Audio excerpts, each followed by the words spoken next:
Welcome back, friends. But check your manners at the door. We're riding straight into 1840s.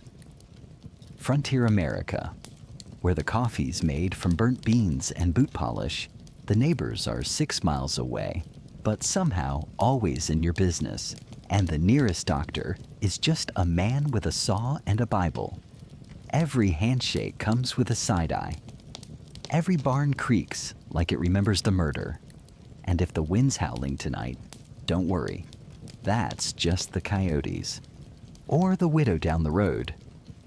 Hard to tell. Either way, saddle up. This is a land of grit, ghosts, and really bad dental hygiene.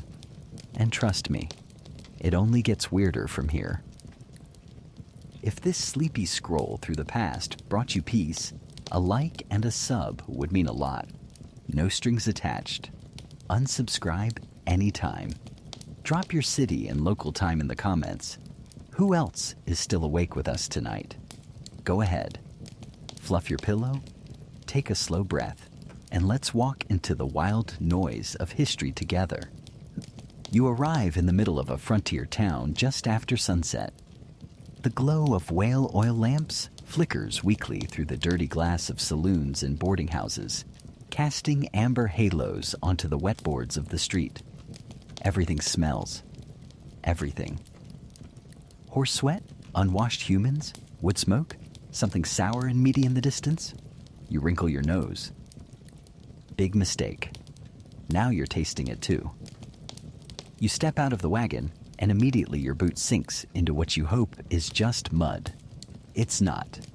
Nobody's watching their step here, and nobody's watching you either. Except maybe the kid chewing tobacco on the corner. He spits near your shoe. Welcome. Inside the tavern, the floor tilts slightly, and so do the patrons. Music plays from a badly tuned fiddle in the corner. But the real show is the people.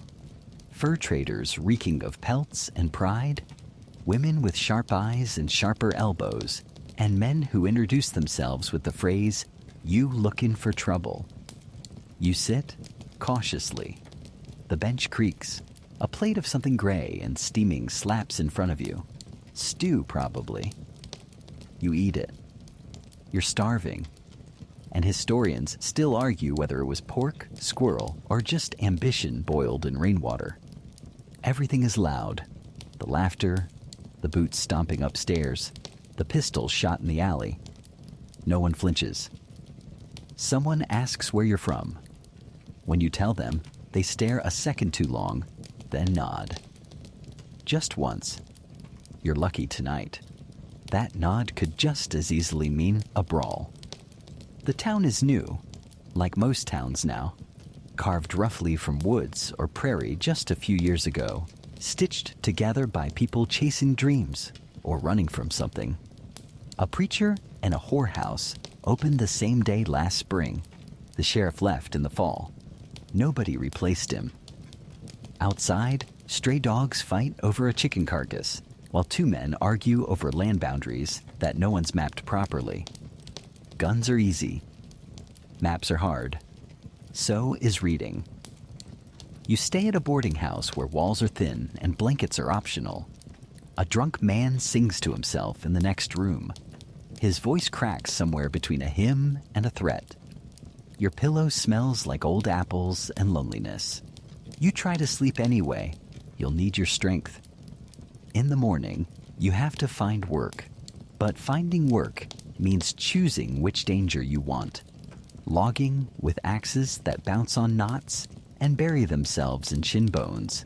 Mining in shafts so damp and deep your breath comes back cold. Or maybe river transport, where even a strong swimmer has no chance once the current takes hold. You go with logging. They hand you a saw longer than your body and say, "Try not to die." Nobody says, "Good luck." That would be weird. The forest is cathedral-like in the early morning. Quiet, sacred, until it's not. Until a pine tree, 3 feet thick, cracks in its center and tips toward you with a sound like thunder trapped in wood. You move. barely. But the man behind you doesn't. You don't see him again. Not in this town, anyway. In town that night, they hold a dance in the saloon. Half the women are already married. The other half will be by spring, either by choice, pressure, or practical math. You dance with one. Her hands are calloused. Her smile is real. You ask her what she does. She says, "I survive." You understand. Disease whispers constantly. Typhoid, dysentery, consumption. It moves through water barrels and kisses, through shared blankets and casual handshakes. A boy collapses in the square the next morning. He doesn't get back up. They bury him with the rest, behind the church, where names are carved shallow and stones are reused. There is no silence in 1830s America. Not real silence. The woods groan. The towns clatter. Even in sleep, you hear the crack of boards, the coughs of a neighbor, the creak of your own bones. But the most dangerous noise is still the quiet click of a pistol being cocked, right before someone asks, "You think you're better than me?" Spoiler, you're not. And if you are, keep it to yourself. Because in 1830s America, everyone is armed, everyone is angry, and almost everyone is drunk. The water looks clean. That's the trick. You dip your tin cup into the bucket sitting on the communal stoop. Everyone uses it, and nobody asks where it came from. The surface shimmers faintly, sun dancing over it like a promise. You drink. You're thirsty, and you just might have swallowed your last breath. Cholera doesn't announce itself. It doesn't have a smell or a taste, but it does have a rhythm. One person falls ill, then another, then a family, then the grocer, then the man who poured your drink. It spreads like a secret, and by the time it's known, it's everywhere. You spend the day feeling fine, maybe a little tired, a little off. You blame the stew, or the dancing, or the damp mattress that creaked like it wanted to confess something. But by nightfall, your stomach has turned into a clenched fist, and now it's trying to climb out. Your body is rebelling. Everything exits. Fast. You don't know what to do. Neither does anyone else. The doctor arrives with no antiseptic, no gloves, and very little hope. He smells of pipe smoke and something floral, like lavender trying to hide the scent of failure. He recommends you be bled, or given laudanum, or just kept comfortable. He says comfortable like it's a word with teeth. Your neighbors stay away, not because they're scared for you, but because they're scared of you. They've seen what happens. The curled limbs, the sunken eyes, the drying out. You're not contagious once you're dead, but you're contagious enough now to be treated like a ghost before you're gone. In 19th century America, cholera doesn't need an invitation. It rides into town with the cattle, with the mail coach, with the rain. People bathe in the river, then drink from it. They rinse their linens in the same barrel used to wash hands after a funeral. And historians still argue whether more people died from ignorance or from inevitability. You try to rest, curled in a cot that wobbles every time you breathe. The walls don't block sound. You can hear the whispers about you, the shifting feet of someone deciding whether to come inside or let you face this alone. Spoiler, they don't come in. You sweat through 2 shirts and a borrowed blanket. Someone sets a tin basin nearby, not out of kindness, out of strategy. Oh, you're lucky, you live. But the boy across the road doesn't, nor does the preacher's wife or the barkeep's little girl. And by the time the town realizes what's happening, it's already over. They hold a funeral for 5 at once. No one wants to gather too long. They wrap the bodies quickly and plant them shallow. Someone reads a verse. Another sings a hymn. A horse neighs in the middle of it, either in grief or boredom. Hard to say. There's no cure. Not really. Just prayers and time and luck. People start boiling water. For a while. But habits die slower than humans do. You walk through the town a few days later. It's quieter. Faces look thinner. Conversations are shorter. Someone adds cholera to the chalkboard outside the tavern. Right under whiskey and no tabs. You see a sign posted on a barn door. Don't drink the river. It's good advice. Offered too late. The strangest part? Life goes on. Because it has to. The blacksmith still pounds his iron. The school teacher who now has 3 fewer students still rings her bell. And the woman who sells bread by the square still rises before dawn, kneads the dough with raw hands, and watches every customer for signs of sweat. There's a kind of numbness here. You learn it quickly. It's not that people don't care. It's that if you cared as deeply as the tragedy demanded, every day you wouldn't make it to next week. You drink again, this time from a different barrel. The water's been boiled, allegedly.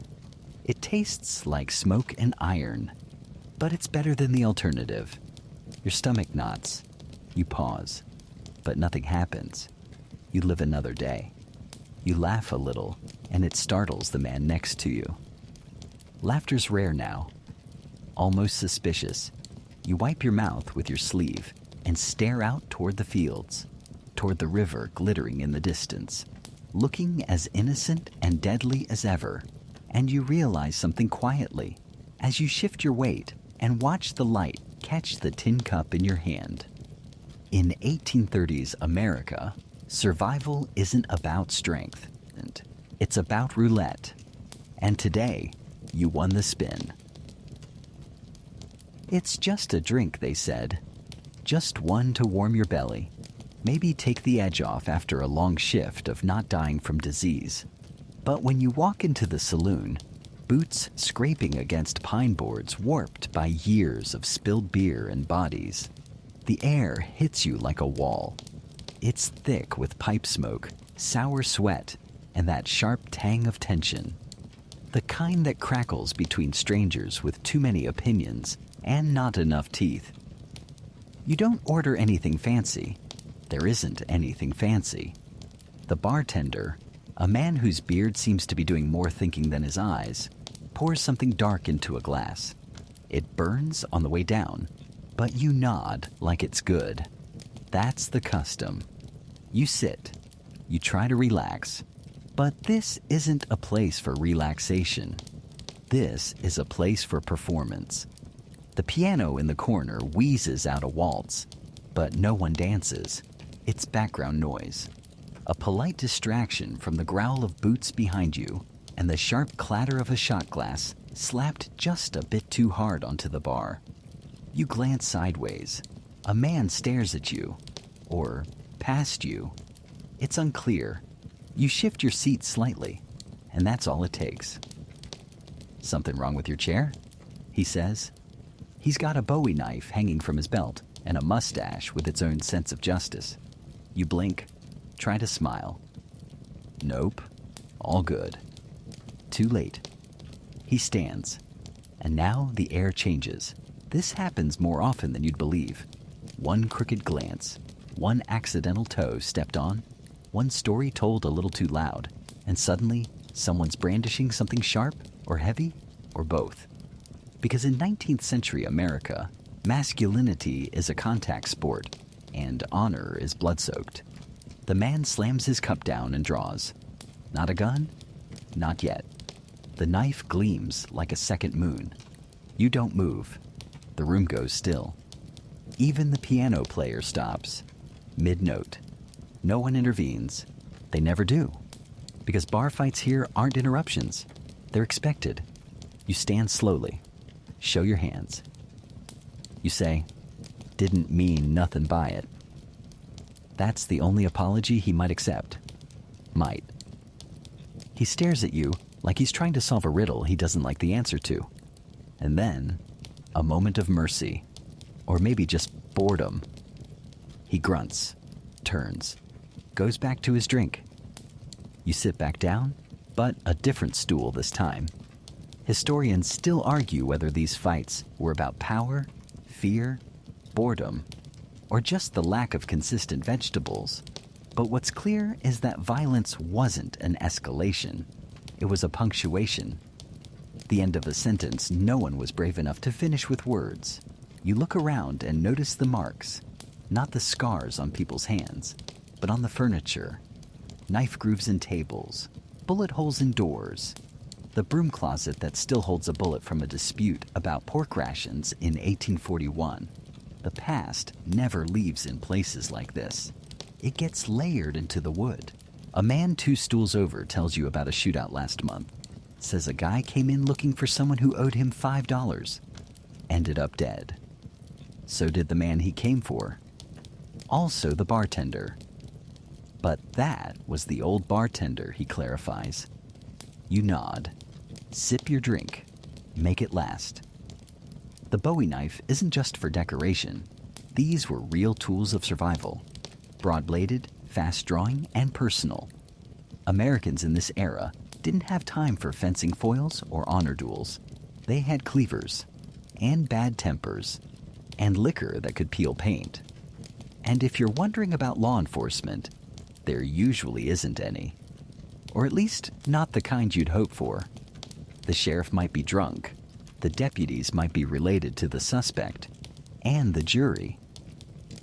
Well, that's just whoever showed up to drink that day. You finish your glass and leave with your ribs unbroken and your blood still inside you. That's a win. Outside, the air is cold. Your breath comes out in puffs, curling in the moonlight like little ghosts. You hear a shout behind you. Another fight starting. You don't look back. Instead, you walk fast. Past the brothel, where a woman leans out a window laughing. Past the general store, where the door creaks like a warning. Past the stable, where something large and unseen shifts in the shadows. And you think about how fragile it all is. Life, limbs, liquor tolerance. How a single look, a single wrong step, could end it. Not in a dramatic, drawn-out way. Just a quick snap of fate. A blade. A fall.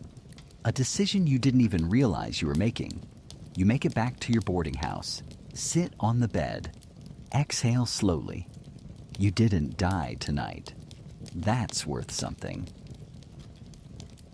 You wake up feverish, but it's not the kind of fever that rises and falls. This one settles in, moves through you like a slow flood.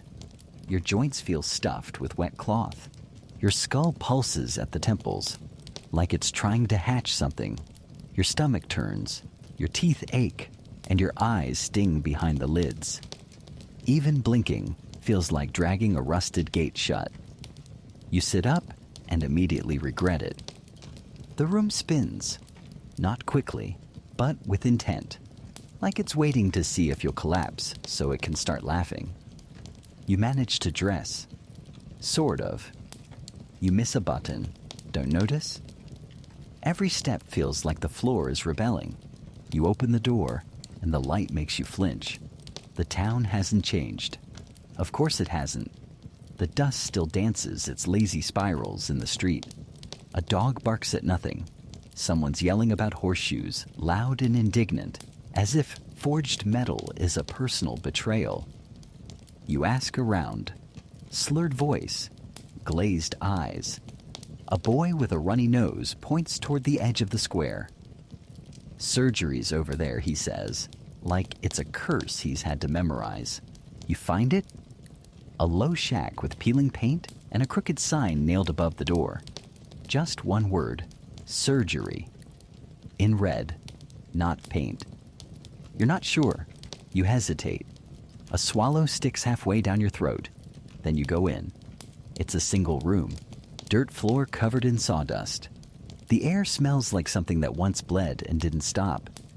There's one table in the center, stained black in places. One cabinet, half open, filled with jars, forceps, loose twine, and a rat trap.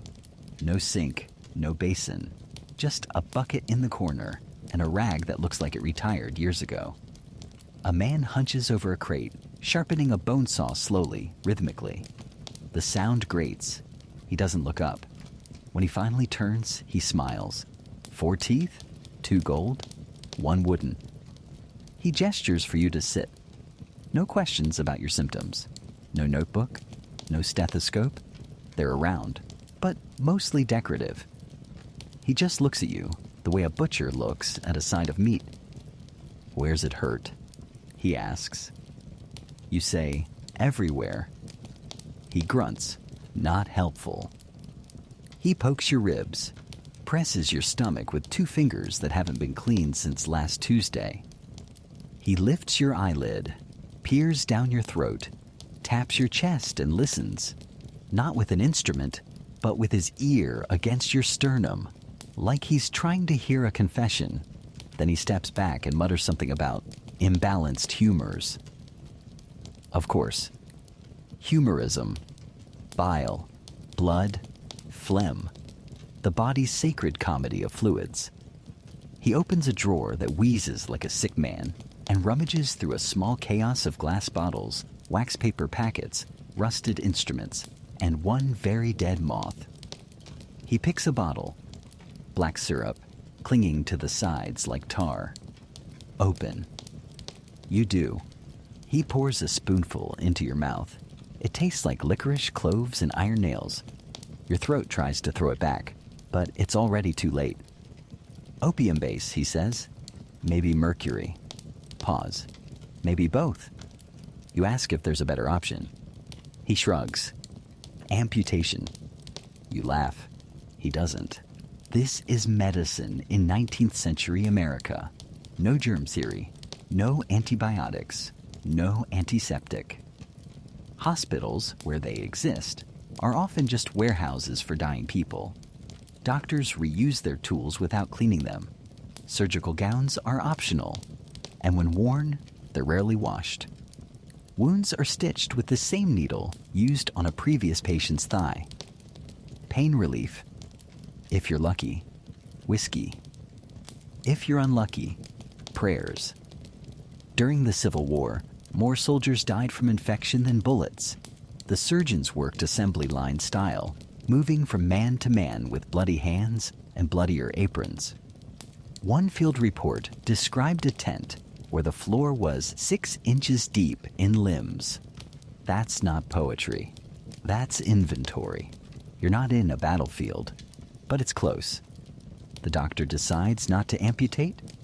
Yet. He wraps your chest in a bandage that smells faintly of lard and tobacco. Come back tomorrow, he says, if you're still breathing. You thank him. He says, that'll be 50 cents.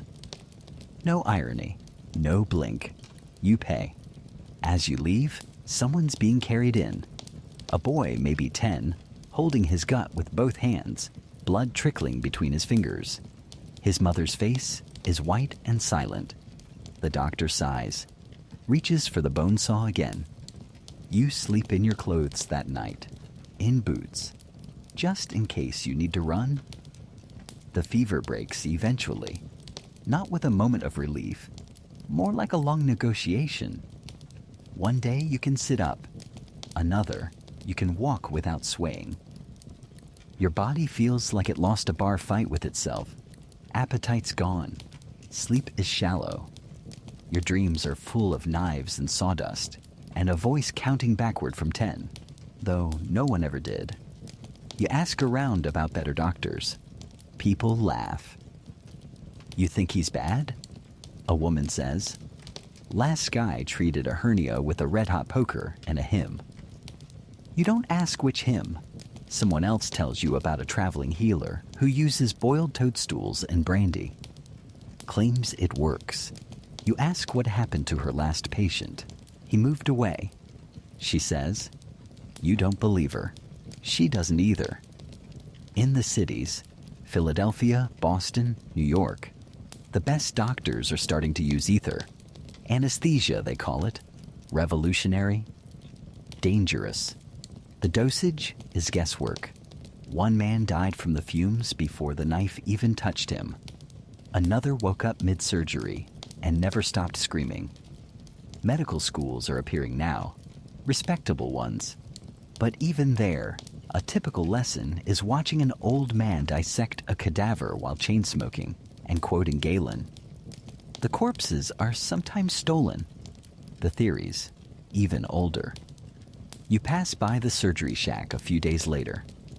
There's a line, a man with a dislocated shoulder, a woman holding a child with blotchy skin, a boy missing 2 fingers wrapped in a bloody cloth. No one's hopeful. They're just tired. Inside, you see the doctor, still hunched, still smiling, still sharpening. You keep walking. You don't go in. You wake to heat, not fever this time, fire. At first, it's just a strange glow behind your eyelids, like morning forgot what time it was. But the color's wrong, too red, too alive. Then the smell hits. Sharp, thick, almost sweet. Wood and pitch and something darker underneath. Panic has a scent. It's this. You sit up fast. Your heart stumbles, then sprints. Somewhere outside, someone's already screaming, "Fire!" Not once. Again louder. A voice cracking from the inside. Not out of fear, but urgency. Like it's trying to shake the whole town awake by sheer volume. You stumble to the door barefoot, boards creaking, splinters grabbing, and step into a sky gone orange. 3 buildings down, the general store is howling. Fire climbs out of the windows like it's been waiting all winter, licking up the walls with the joy of a prisoner finally loose. A kerosene lamp, maybe, or a cigar left burning in a lazy man's hand. But that's history now. The moment has moved on, and it's devouring the present. Someone throws a bucket of water. It flashes into steam before it lands. The fire answers with a burst of sparks. You hear it? A low, roaring sound like the town is breathing out its last. Neighbors spill from homes. Men, women, kids in nightshirts, some clutching pans, some dragging blankets, some just standing there stunned, as if trying to argue with reality. There's no fire brigade. Not really. Maybe a pump, a few buckets, a wagon if someone's sober enough to hitch it. You bolt toward the pump. There's a line already. The man ahead of you is coated in soot, face streaked, jaw slack. He mutters, "It jumped the alley." You turn, and it has. Across the way, the tailor's roof is already alight, chimney glowing like a signal flare. You think, that's not wind, that's hunger. Fire doesn't spread here, it hunts. In 19th century America, towns are tinderboxes pretending to be civilization. The buildings are pine, soft, and eager to burn. Roofs sealed with tar. Good for rain, better for combustion. Streets dry as bone. Alleys full of old rags, sawdust, and dreams no one had time to clean up. One flame in the wrong place becomes a contagion. You throw water. The fire hisses, amused. You help a woman pull a barrel of linens away from her porch. Too slow. A gust slams into it, and the fabric ignites like it was waiting for permission. Her scream cuts sideways through the noise. Her skirts catch. A man beats at them with his coat, his hands. The flames go out, but the silence she leaves behind is louder than the scream. You understand something new. Fire doesn't just burn. It humiliates. It exposes how unprepared, how small, how foolish you all are. It takes the rich and the poor the same way. It doesn't care if your ledger balances or your curtains are lace. If you're in the path, you're a candle. Cities like New York learned this already. Whole districts lost, paper records turned to ghosts. Chicago, a cow kicks over a lantern, and the city eats itself alive.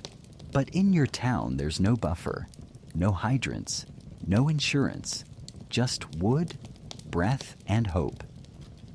The saloon goes next. First, the roof caves inward with a groan like a tired giant. Then fire climbs through the windows in bursts. You hear the piano? One final sound, a warped note as the heat bends the strings. Then silence. The bartender stands in the street, bottle in hand, staring at a doorway full of ash. His whole job, gone. His whole identity, watching itself die. Historians would argue later. Was it accident? Was it vengeance? Fires start too easy in places where grudges are long and justice is slow. One match in the dark can rewrite a street. The wind turns, and that's when the terror changes shape. Embers drift like seeds, glowing with intent. You pull your shirt up over your mouth, but it doesn't matter. Smoke doesn't knock. It slips in, fills you, marks you. You cough, stumble. Someone grabs your arm. A kid, maybe 12.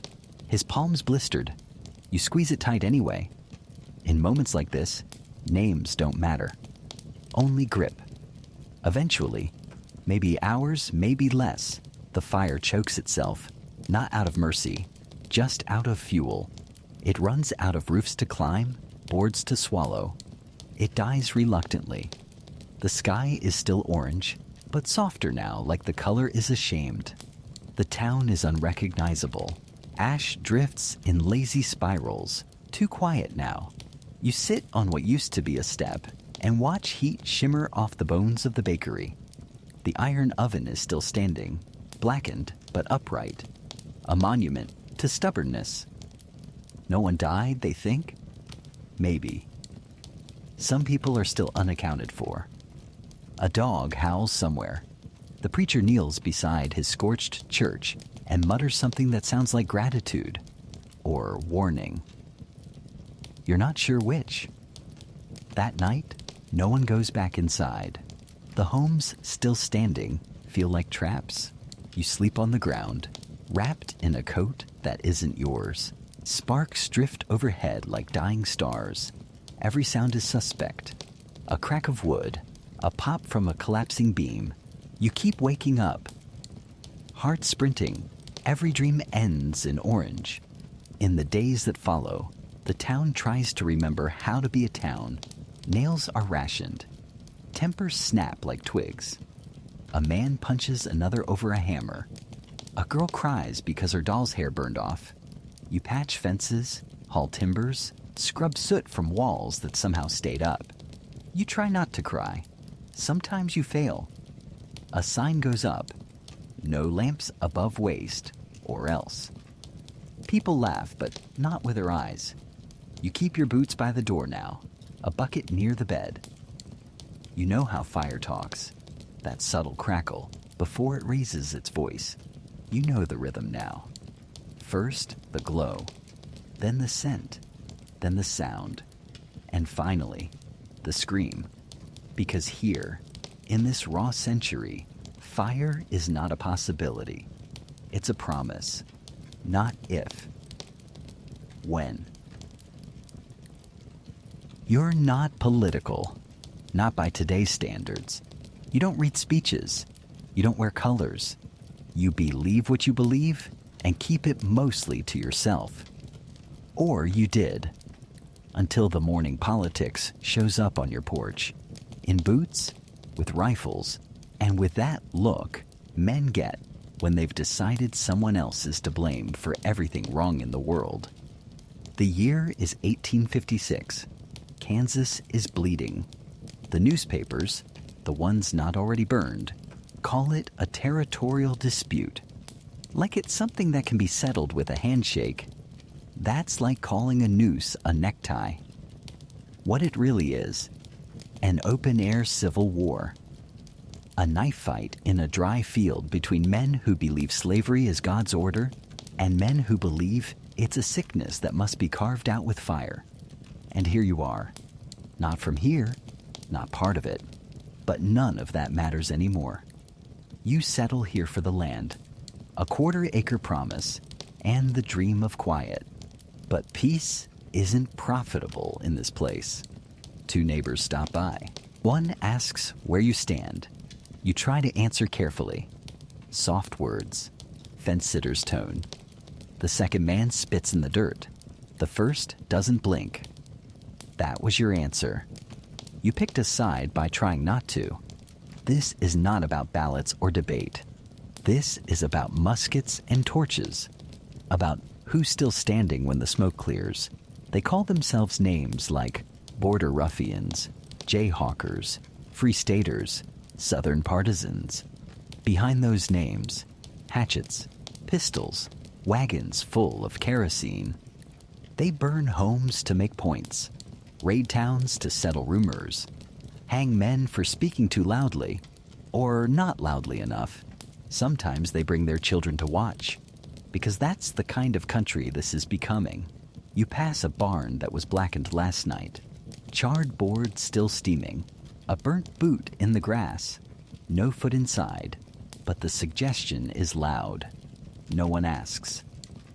Everyone knows asking invites remembering, and remembering is dangerous here. The town is quieter now, not peaceful. Sharp. People watch each other like snakes, waiting to see which one will strike first. Every man wears a weapon, some wear two. Strangers are greeted with slow nods and fingers brushing triggers. It all started, they say, with a vote. Kansas is to decide, slave state or free. Let the people choose, said Congress, pretending choice wasn't already a loaded gun. Missouri men crossed the border to stuff ballot boxes. Anti-slavery settlers build fort-like camps, guarded by boys with rifles and women who know how to pour boiling water. Everyone writes angry letters to Washington. Washington sends back silence. You hear some call it the dress rehearsal for Civil War, a practice run, but no one's acting. One night, gunshots crack out by the river, then silence. In the morning, 3 men are found tied to a fence post like warnings. No one moves them. Not right away. People walk by slowly, quietly, measuring each other. Everyone's wondering if this is the match that lights the whole prairie. You consider leaving, heading back east, but the roads are eyes. Every outpost wants to know your name, your business, your affiliations. A poorly timed answer can get you shot before sundown. So, you stay. You stop talking much. You learn to listen. You hear things you wish you didn't. The preacher gives a sermon about peace one Sunday. The next day, his shed burns down. No note, just flame. The saloon's still open. Men drink, throw cards, trade laughter that sounds like threats. You sit once with 2 farmers who talk about righteous correction. Their knuckles are scarred, their voices dry. Their hands hover near their belts the whole time. You excuse yourself. Quickly. Later, word comes from Washington. Congress is debating whether to recognize the pro-slavery Constitution or the Free State one. As if pieces of paper can cauterize a wound this deep. As if legality will matter to the next man who decides your fence is too close to his opinion. You learn to read signs. A horse tied too loosely. A group gathering too long. A laugh that doesn't match the eyes. You carry a knife now. Not to use, just so you won't be the only one without one. There's a boy, 15 maybe, talks like he's 30, says he shot a man who called him soft. He says it like it's a joke, but his eyes don't blink while he says it. You believe him. The violence doesn't come every day. That's the worst part. You could brace for that. Instead, it drips in. Slow, steady, like water under a door. You find yourself jumping at thunder, waking up with your hand on your knife before you're even conscious, flinching when someone laughs too loud. One day, a man rides into town, rifle on his lap, a list in his coat pocket. He rides slow, stops in the center, reads a name aloud, doesn't shoot, doesn't need to. The message is clear. You don't sleep that night, or the next. Kansas is supposed to become a state. That word used to mean order, laws, safety. Now it just means this war might get uniforms one day. But for now, it's a question mark. Carved in blood, stitched in silence, and loaded with powder. And you're living inside it. You see it before you hear it. A black column rising over the prairie, like a wound torn into the sky.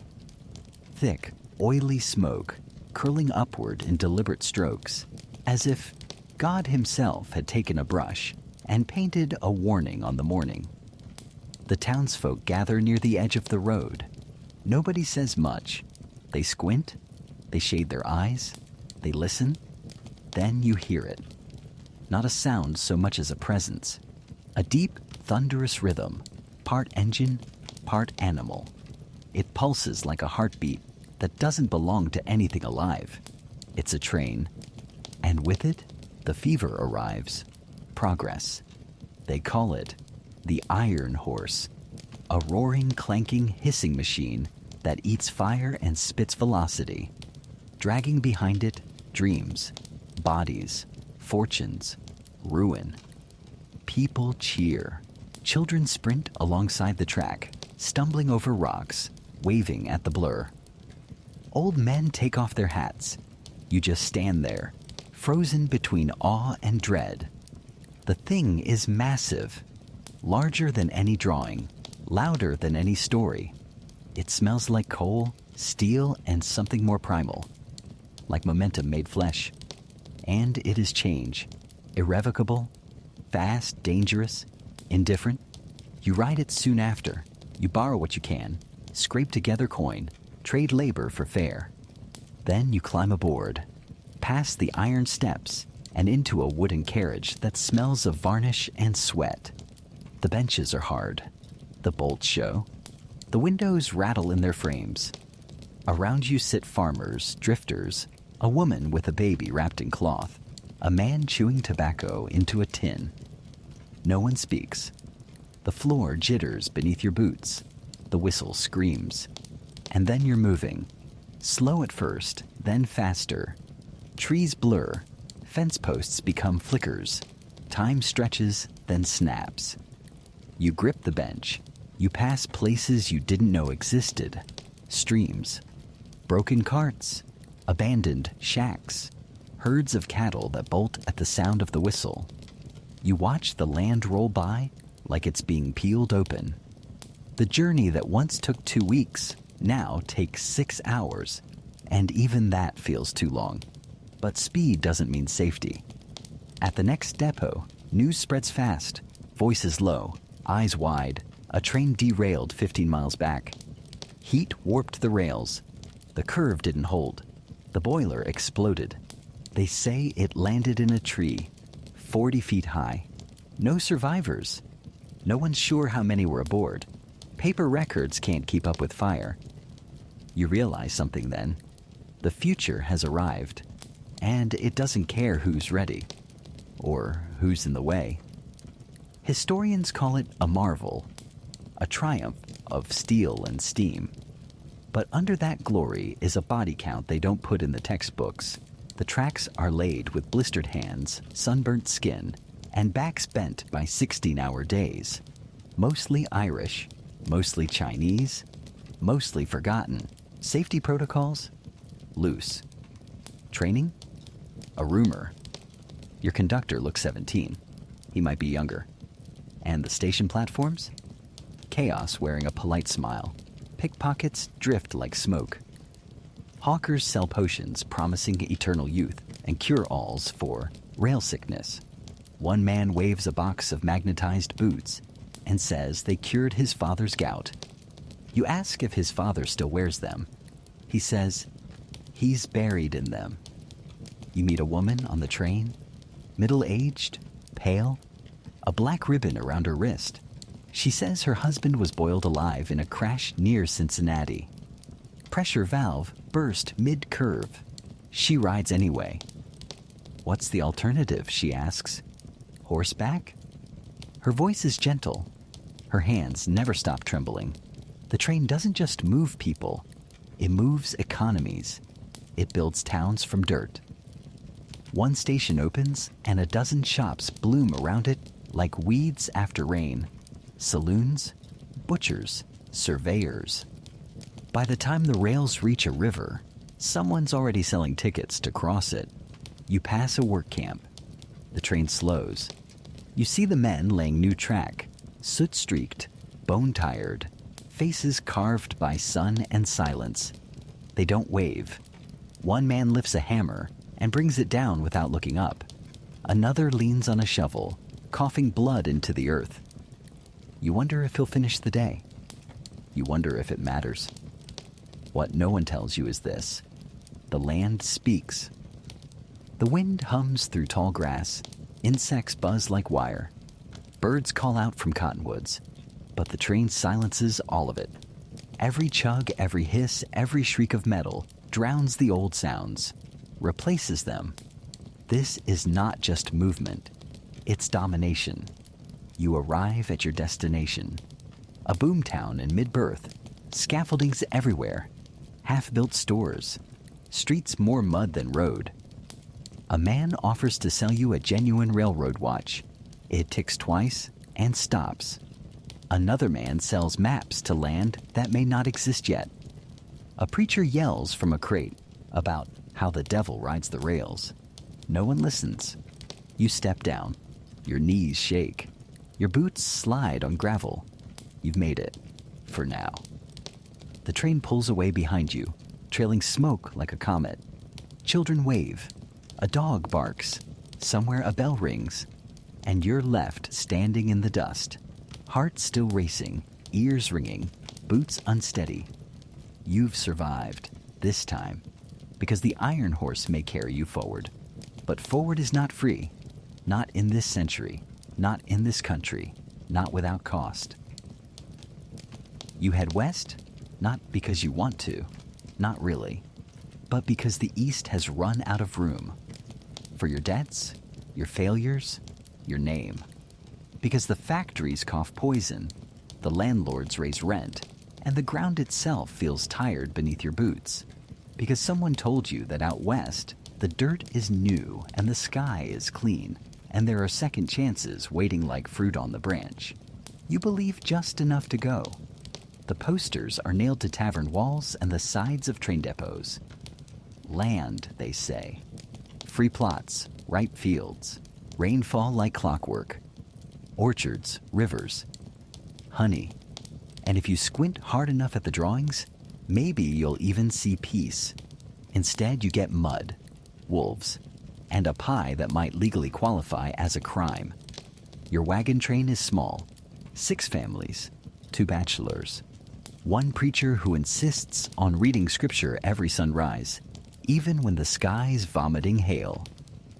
Everyone begins the journey with that particular brand of optimism that only comes before real pain. They sing. They pray. They call it adventure. You leave Missouri in late spring, trailing dust and borrowed hope. By the second week, your thighs feel like they've aged 10 years. Your lips split under the wind. Your hands blister and peel from gripping the reins. The oxen plod on with that blank eternal patience animals reserved for the doomed. The land is beautiful, terrifyingly so. Wide, empty, a horizon that doesn't move. You ride for hours without speaking, the wagon wheels creaking like they're mourning something. The prairie rolls around you, waving its tall grass like a lullaby, daring you to forget how far away help really is. And then come the nights. They're not quiet. Not really. The dark talks. Coyotes scream in the distance. Insects buzz in alien rhythms. The wind slides across the canvas of your wagon like fingernails on bone. One night, something breathes near your head. Heavy, curious. You don't move. You don't look. It leaves. You never find tracks. The others struggle too. The Thompsons lose a wheel and almost lose a child under it. The preacher's youngest breaks a finger trying to tackle a raccoon.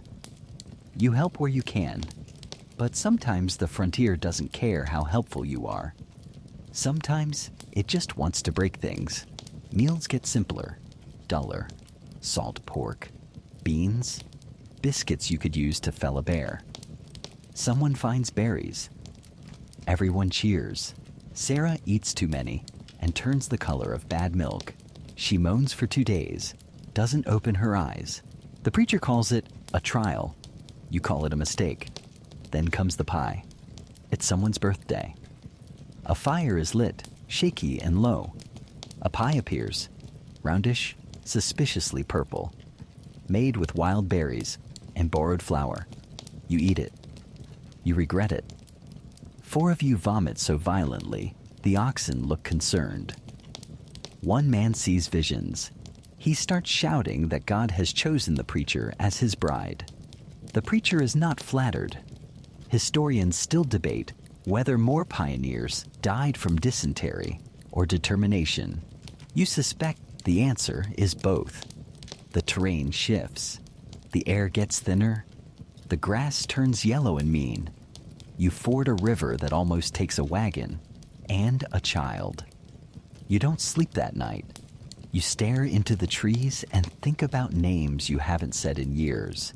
The prairie doesn't care about your past, only about how much you're willing to give up to keep moving. You meet a trapper, older than stone, with a beard like a crow's nest. He trades you jerky for sewing needles and warns you about snow in the pass. You laugh. It's still summer. He doesn't. And he's right. By September, the nights cut like knives. Frost creeps over your boots. The wagon canvas stiffens. Someone whispers Donner Pass, and no one speaks for a while. You keep moving, one hand on your knife, the other on the reins. The Thompsons fall behind. Their oxen limp. They wave you on with tight smiles. You look back once. That's enough. Then come the wolves. You don't hear a howl. You hear breathing. Heavy, intent. They take the weakest ox. It disappears into grass without a sound.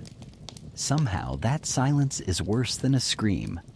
The preacher says it's a test from the Lord. You say nothing. You sharpen your knife. By the time you spot smoke on the horizon, your supposed destination, your body is a collection of aches. You've lost 3 oxen, a third of your gear, and any romantic notions you ever held about the word journey. Your faith is battered. Your humor is dark. Your boots are ruined. But you're alive. Barely. You limp into the edge of the town, more of a suggestion than a place, and collapse onto a bench that groans beneath you. A man with kind eyes hands you bread and water. He doesn't ask where you came from. He doesn't need to. He can see it, smell it, hear it in your silence. The West doesn't welcome you. It tolerates you. And if you're lucky, if you're strong, if the land doesn't eat you first, maybe you'll learn to do the same. The buzzing starts as a whisper, just a flicker in your ear, while you lean over the stream, cupping water in blistered hands. It's faint at first, a curious note in nature's song, easy to ignore. Then comes the second, then the third, and suddenly the air itself seems alive. A low, vibrating fog around your face, your neck, your hands, wings, legs, mouth parts. They land, they bite, they feed. Mosquitoes, you slap. Again. It's a losing war. For every one you kill, 5 rise in its place. The others around you are flailing, swatting, cursing in 6 dialects. The preacher just mutters plague under his breath and ties a wet rag around his nose. This isn't a backyard annoyance. This is a siege. A full-body assault from the smallest, most relentless army nature ever bred. And here in the wet heartlands of 19th century America, it's everywhere. Stagnant water pools in ruts and hoofprints. The marshes steam with life. Drainage is a luxury no one can afford. You're neck deep in Eden's fevered graveyard. You try everything. Smear your skin with ash. Wrap your ankles in cloth soaked in vinegar. Burn sage, cow dung, swamp leaves. Anything anyone claims might help. A Choctaw man swears by pine pitch. A German settler suggests rubbing yourself with tobacco and lard. You try both. Nothing stops the bites. 2 days later, the fever comes. They don't call it malaria. Not yet. They call it the ague, or marsh fever, or bad air sickness. You don't care what it's called. You just want it to leave. It starts with the heat, a fire behind your eyes, then the chills. Bone deep, rattling, cruel. Your joints ache like someone poured rust inside them. You sweat, then shiver, then sweat again. Your spine locks. You vomit bile onto your boots and can't even sit up to wipe it off. There's no doctor, just a woman with calloused hands who crushes quinine into your water. It tastes like bitterness and tree bark. Probably was tree bark. You drink it anyway. It helps. A little. Then it doesn't. The fever doesn't end. It just goes quiet. Waits. You lie there on a straw cot in a half-built shack, skin hot and slick, brain floating in its own heat. The boards above your head blur. A rat skitters across the floor and you're too tired to care. Someone reads a newspaper article out loud. Manifest destiny. The idea that America is meant to stretch from sea to shining sea. That this land is a divine inheritance. You don't respond. You're too busy trying not to drown in your own sweat. Besides, this fever doesn't give a damn about manifest destiny. It doesn't care about borders or gods or flags. It only cares that your blood is warm. And you're starting to wonder if the grand plan includes being eaten alive, one bite at a time. Outside, men work. They dig ditches, cut trees, stack stones. The railroad must go through. The town must rise. Progress doesn't wait. One man collapses near the ditch line. No one stops. There's no time. You watch through the warped window glass and feel small, disposable. You dream in flashes now. Wolves with yellow eyes, trains leaping from twisted rails, pie made from poison and regret. You wake with your heart pounding and no memory of your own name for several minutes. The preacher kneels beside you, whispers scripture with a cracked tongue. You're not sure it's for your benefit. You survive, technically, but the fever takes something with it when it goes. Strength, clarity, trust in your own body. You walk with a limp now. Your hands shake when you grip tools. You flinch at the sound of wings. You try to work again, swing a hammer, haul stones, but the heat makes you dizzy and the buzzing has returned. You wrap your face in cloth, smear bacon grease on your arms. Someone said it keeps the bugs off. It doesn't, but you do it anyway. You meet a man at the edge of town, says he found a cure. Involves sassafras bark, pepper, and burying your hat for 3 days. You try it. Nothing changes. Your hat smells like death now. You meet a woman who's buried 3 sons, 2 from fever, 1 from a saw blade. She says she doesn't pray anymore, just watches the sky, says it tells the truth better than people do. You believe her. You write a letter home, if you still have a home.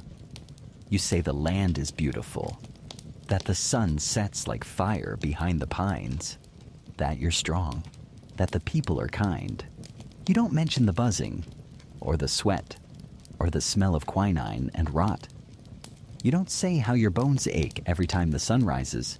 You end it with all's well, because that's what people write, even when it's not. It's a warm evening, just after supper, the kind of evening that lies to you. Soft light, thick air, cows murmuring low across the fields. like they're half asleep and dreaming of greener grass. The sky is doing its best impression of mercy. A gold-stitched lullaby stretched over a land that never earned it. You've eaten something with beans in it, again, and you're sitting out on the porch, wondering if maybe tonight, just maybe, you'll get a few hours of sleep without being chewed by bugs, cooked by your own skin, or startled awake by some distant, godless noise that always seems to follow warm nights like a shadow with teeth. Then you hear shouting. At first, it's just a ripple. Fast words, sharp, cutting through the stillness like a crack in glass. Then boots, dozens of them. A thump, thump, thump like a heartbeat growing angry. Then something stranger, cheering, not wild, not desperate, patterned, rhythmic, familiar in a way that makes your stomach clench before your brain even catches up, like a harvest fair or a wedding. You step off the porch, puzzled. Others are already moving. As if summoned, as if they knew. Some carry chairs, some carry children. One woman has a picnic basket. A boy is eating an apple like he's headed to a game. A few men carry torches, though the sun hasn't even finished bleeding out across the hills. They don't carry them for light. They carry them because it's part of the show. Their faces are lit from below, flickering, ugly with anticipation. They're heading toward the courthouse square, or maybe the old tree, or maybe they're the same place now. You wonder aloud. Another preacher's speech? A traveling show? Maybe a trial? Then you see the rope. It swings casually in the hands of a man you used to buy tobacco from. He's smiling. Not wide, not sinister, just like it's Tuesday, and this is what Tuesday means now. Your stomach drops. Heavy. Cold. Like stone in water. You don't need to ask what it's for. You already know. You've just walked, blind and casual, into one of 19th century America's ugliest open secrets. A lynching. Not a murder in the shadows. Not a crime of impulse. This is public. Ritualized. A performance. A gathering. An event. Something people bring their kids to and talk about afterward, like it was a parade or a fairground magic act. You see the man. Black. Young. Maybe 20. Maybe not even that. His shirt is torn. His hands are bound. His mouth is swollen. His left eye is closed. But he's alive. For the moment. Limping. Breathing. Upright. He doesn't scream. He doesn't beg. He doesn't speak. You ask someone what he did. What crime led to this? They shrug. He stole something. Another. Hurt a girl, I heard. A third. Don't matter. Ain't our job to ask. And that's that. No trial? No facts? No proof. The sentence was already carved into the tree before the man was even born. The crowd is smiling. Some are excited. Some just relieved it's not them. All are invested. They gather around the old oak, the one that's been there since the town was nothing but a crossroad and a promise. You always thought it was a beautiful tree. Now you can't look at it without seeing ghosts. Someone tosses the rope over a limb, like they've done it a dozen times. Maybe they have. Maybe this is tradition now. Maybe this tree has a name, and maybe the name is Don't Look Too Long. A jug makes its way through the crowd. Children are lifted onto barrels and shoulders. Someone plays a harmonica. It's not joyful music, but it's not somber either. It's just background. You want to leave. You don't.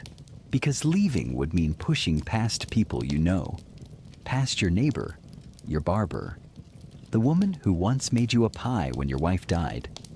And suddenly you realize, truly, sickeningly realize, how easily a good town can rot.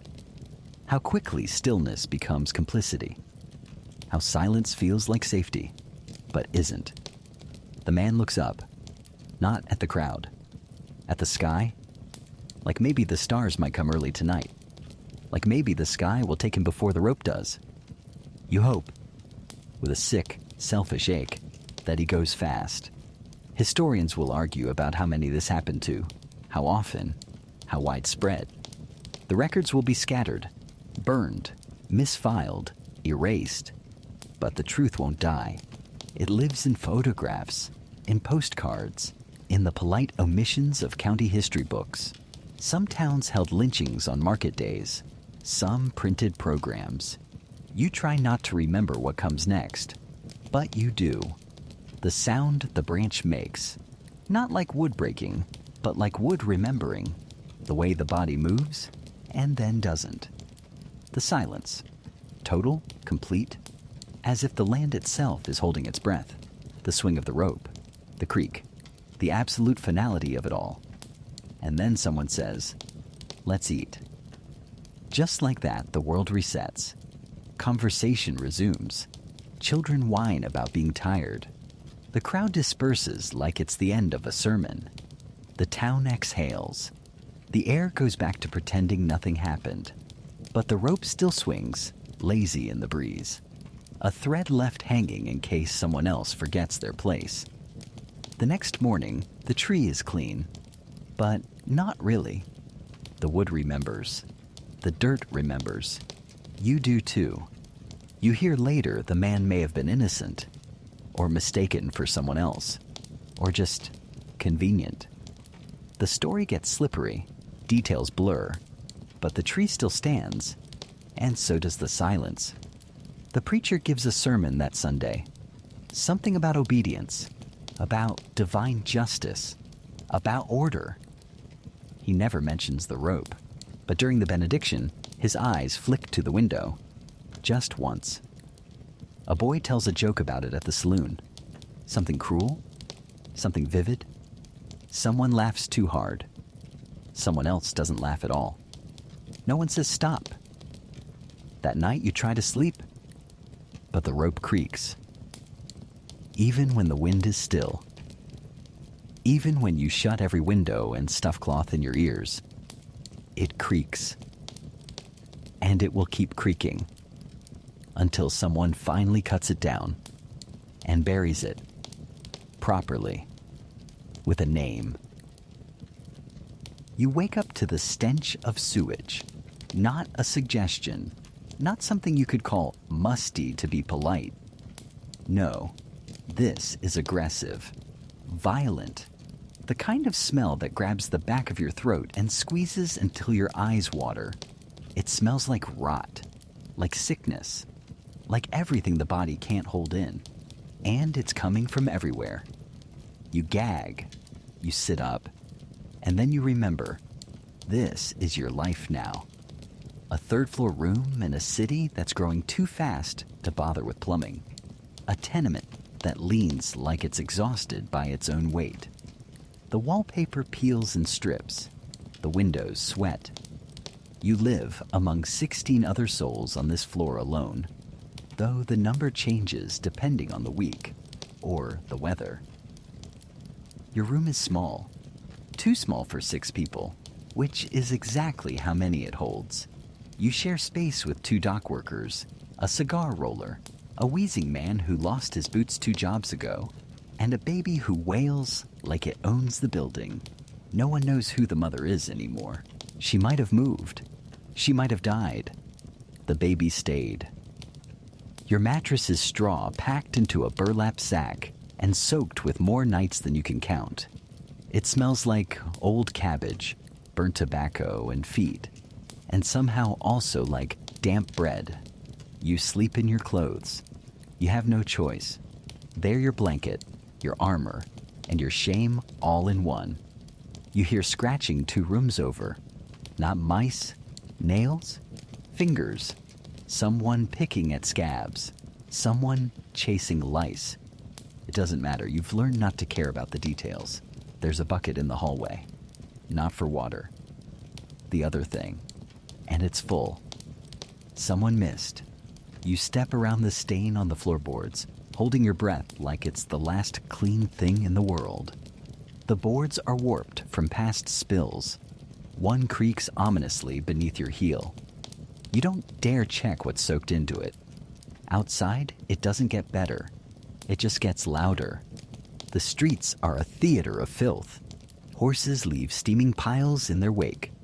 So do humans. When the alleys are dark enough, chamber pots are emptied from windows with no warning. You learn fast. Walk in the middle of the street, mouth closed, eyes alert. Never trust a shutter creaking open. There's a street sweeper. Just one man, one broom, one impossible task. He shuffles along, humming a hymn like it'll save him. His boots slosh.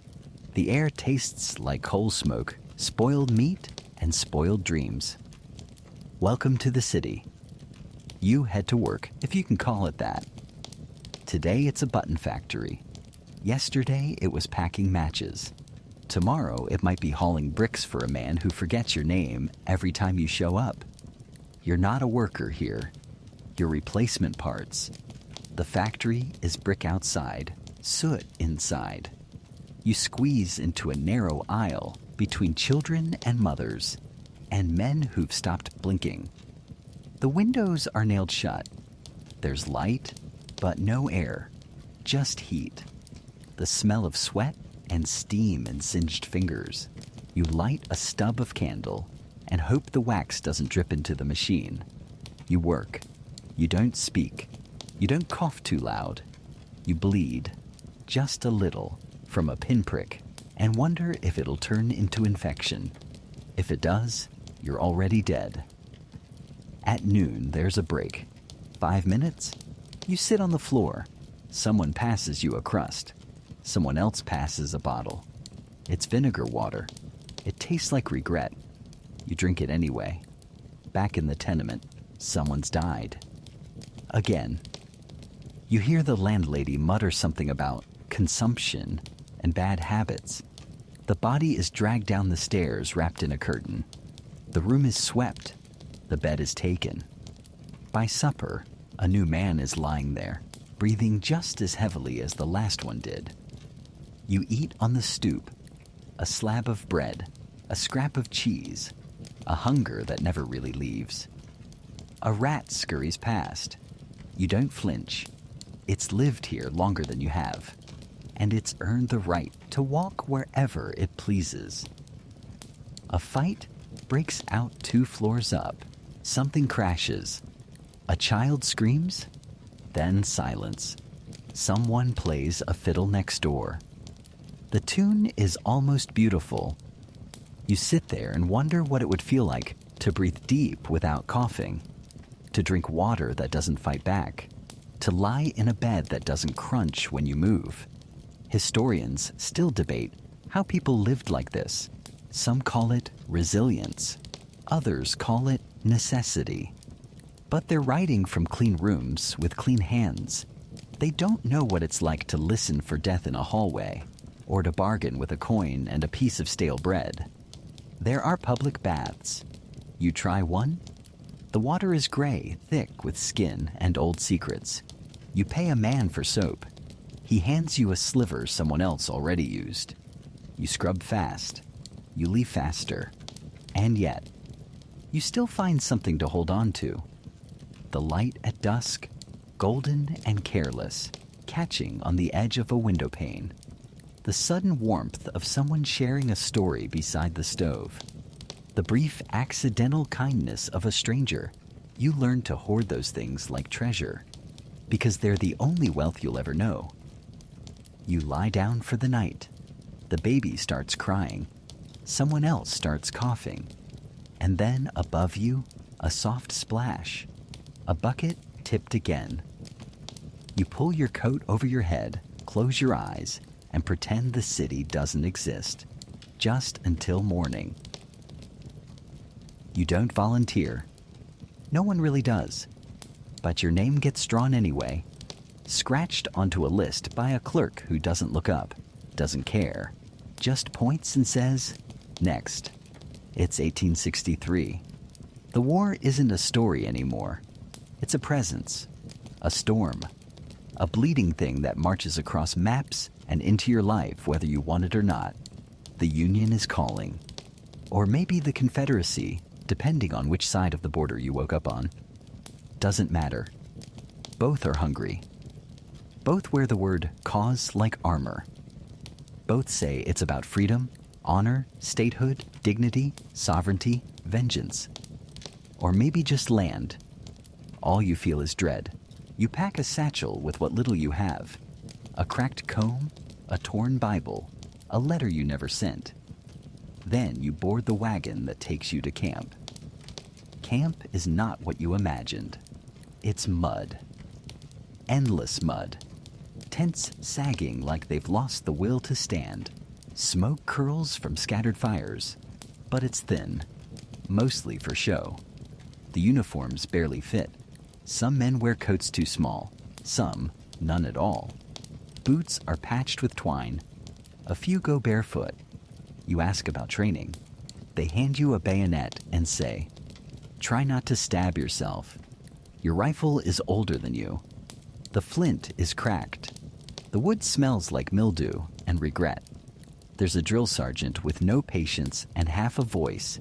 He yells at everything. Trees, clouds, the wind. Mostly at you. You march in circles. You load without powder. You fire blanks into nowhere. You're being prepared to die, not to fight. Nights are worse. You lie on damp canvas and listen to strangers dream. Men talk in their sleep, mutter names, whisper prayers. One man cries. He doesn't stop until morning. No one asks why. You wouldn't want to explain either. The next day you move. Wagons creak. Cannons roll. Maps are studied by officers with hollow eyes, hands trembling just enough to betray their confidence. You march into fog, into heat, into places no one bothered to name on the map. And then, without warning, it begins. Crack. The first gunshot sounds like God cracking his knuckles.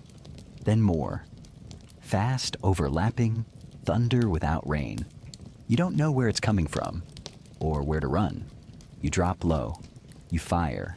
You miss. Everyone misses. Then someone doesn't. The boy next to you is hit. His knees fold. His mouth opens. No sound comes out. You grab him. Instinct.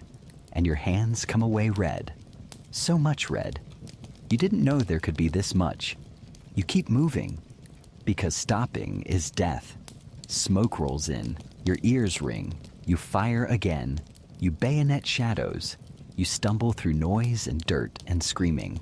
Later, you see blood on your sleeves and don't know whose it is. You survive. For now. Afterward, they call it a victory. You can't tell. The camp becomes a hospital, if that's the right word. It's a field with tarps and saws. The surgeons move like executioners. They work fast. No time for names. Bones pile up. Buckets overflow. There's more screaming here than in battle. You drink coffee. It's black as tar. It burns. It doesn't help. The food is worse than prison.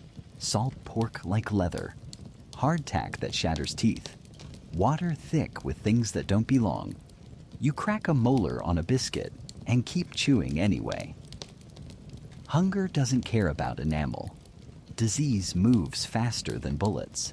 Some die without ever lifting a rifle.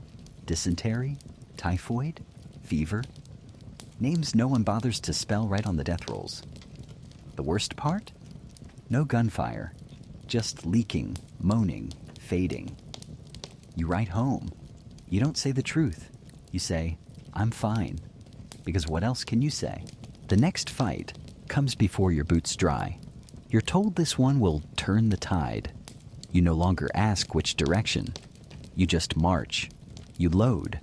You wait for the sky to fall. Men fall in rows, like they were planted wrong. An officer forgets the signal, gets shot by his own line. A cannon misfires and takes 3 with it. You don't remember drawing your weapon, but it's in your hand, warm. You dream that night of your old boarding house, the lice, the noise, the crying baby. You miss it. It was hell, but it had walls. One night, you stand watch. The moon turns rifles into silver. You see movement near the trees. You lift your gun. It's a deer. It stares at you, then vanishes into brush. You let it go. You envy it. The war drags on. Your beard thickens. Your boots unravel. Your hands tremble when you eat, but not when you aim. You start writing on anything you can find. Scraps, bark, corners of paper, names, jokes, fragments of songs. You write recipes you haven't tasted in years. You're afraid of forgetting what butter smells like. You hear talk of peace. No one believes it. You've seen too much to believe in endings. Only pauses. You come back from the war with your limbs intact. That makes you lucky. But luck has a short shelf life. Because peace doesn't mean rest. It means work. And in the rust-streaked aftermath of post-war America, work means factories. Endless corridors of brick and grime, coughing black smoke into skies already poisoned with ambition. Inside, machines that don't care if you're tired or sore or alive. Only that you're there. You pass through the gates before sunrise, boots muddy, stomach hollow. The foreman doesn't ask your name, doesn't look you in the eye, just jerks a thumb toward the floor and says, "Start now." The walls sweat. The floors shine with something that isn't water. The air tastes like metal filings and ash and something faintly on fire. A scent that never leaves your throat. This is industry. This is progress. And this is how it chews the meat off your bones. You're stationed beside a leather punch, a machine designed to move faster than thought and hit harder than memory. It hisses, breathes, slams, every 2 seconds, on the dot, like a beast with lungs made of pistons. They tell you, don't blink, don't slow down, don't trust the rhythm, because rhythm is what lulls you, and rhythm is what kills. You nod, then you blink. Across the aisle, a boy screams. His hand disappears into the machine. There's a spatter. Red, sudden, final. The machine doesn't pause, doesn't acknowledge, just keeps feeding. Hiss, slam, hiss, slam. Someone drags him out. Another body steps in. No names, no records, just replacement parts. You work 14 hours that first day. There are no breaks, only slows. Seconds where you chew a crust of bread between cycles, sip warm water that smells like rust, and pray your hands don't slip. Conversation is discouraged. Smiling is considered a waste of energy. A girl cracks a joke. They send her to coal sorting. Her lungs haven't stopped coughing since. The noise is constant. Not loud, deep. A grinding, churning rattle that sinks into your marrow. You come home with ears ringing and a headache like iron nails tapping against your skull in rhythm. You try to sleep. You dream in gears. Day 2 is worse. You start to see it. The details you missed before. Skin gone gray under the dust. Eyes that don't blink anymore. A man limps with a hip that never healed. A girl's hair is shorter every week, cropped to avoid the pull of the machines. One woman is missing an eyebrow. No one asks. You don't want to know. There are no safety guards, no panic levers, no goggles or gloves or second chances. If your sleeve catches, you're swallowed. If your braid swings too close, you're scalped. A boy once sneezed mid-stroke, lost 3 fingers. They buried them in the yard like trash. Historians still argue how many were maimed, lost, erased. But most records were never written. The factory doesn't track corpses. It counts output. And you're part of the math. Summer comes. The heat thickens. There's no airflow, no shade. The air wraps around your neck like wet cloth. You sweat before you move. The stench of oil and skin fills your nostrils until you taste it. People collapse. One girl drops near the press, face first. They carry her out. She's back the next morning, paler, quieter, You consider quitting. But quitting means no paycheck, no room, no food, no life. So you stay, you adapt, you tighten, you harden, your hands blister, then callous, then ache. Eventually, they go numb. Somewhere around midday, you keep working. You stop noticing. You meet a man who's been here 12 years. He's 35, but looks older than stone. His left hand hangs useless, curled like a claw, crushed under a press 5 years ago. He says, "Learn to use your feet, just in case." You laugh. He doesn't. Then comes the fire. Small spark, loose thread, wrong breeze. And suddenly, the corner is flames. You hear someone scream. You smell hair burning. The back door is jammed. A woman tries the window, slips, falls 2 stories. Doesn't get back up. You make it out. The firemen arrive when the smoke's already died. 3 days later, the factory reopens. Nothing changes. The smell follows you home now. Not just on your clothes, but in your pores. A mixture of ash, grease, and hopelessness. You wash, but it lingers. People step aside on the street. You stop noticing. You eat less. You sleep less. You think less. The machines are louder now. Or maybe your ears are just fading. Doesn't matter. You wake in the night whispering numbers, counts, steps, revolutions. You recite them in your sleep. The factory has colonized your mind. Somewhere in your skull, a gear is turning. You try to remember what your hands felt like before this. Soft, capable, yours. But now, they just feel like tools. And even tools break. You come back from the war with your limbs intact. That's more than most. But luck, it turns out, has a short shelf life. Peace doesn't mean rest. It means vacancy. It means replacement. It means the country no longer needs men to charge across fields and bleed for territory. It needs them to clock in, grind down, and feed the machine. You need food, a bed, maybe something like a future.